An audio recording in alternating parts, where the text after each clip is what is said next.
உங்கள் வாழ்வில் என்னதான் வெற்றி அல்லது தோல்வியை எதிர்கொண்டிருந்தாலும் மனதின் அமைதி மற்றும் தன்னம்பிக்கை உங்களுக்குள் மட்டுமே கிடைக்கிறது. ஆனாலும் நம்மை கவலைப்படுத்துவது என்ன? மனக்குழப்பங்கள். இன்றைய கதையோடு இதனை எப்படி நாம் சமாளிக்கலாம் என்பதை காணலாம். ஒரு கிராமத்தில் ஒரு இளம் மாணவன் இருந்தான். அவன் தனது செல்வாக்கு, தன்னம்பிக்கை எல்லாவற்றையும் இழந்துவிட்டான். ஒரு நாள் அவன் ஒரு பேராசிரியரிடம் சென்றான். அவன் கேட்டான், நான் தன்னம்பிக்கையை எப்படி பெறுவேன்? நான் எதிலும் கவனம் செலுத்த முடியவில்லை. பேராசிரியர் வெறுமனே நகைத்தார்.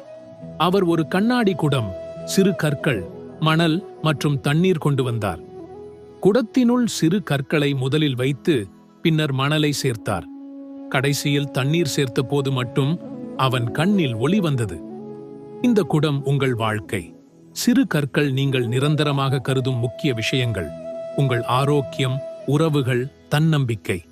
மணல் என்றால் உங்கள் தற்காலிக சிந்தனைகள், கவலைகள். தண்ணீர் என்றால் நம் வீணாக செல்லும் ஒவ்வொரு நிமிஷமும். முதலில் முக்கியமானவற்றை மட்டுமே கவனிக்க வேண்டும். தன்னம்பிக்கைக்கு முக்கியமான 3 அடிப்படைகள் உள்ளன. 1. நேரத்தை சரியாக பயன்படுத்துதல். உங்கள் கண்களுக்கு முன்னால் இருக்கும் முக்கியமான காரியங்களை முதலில் செய்யுங்கள்.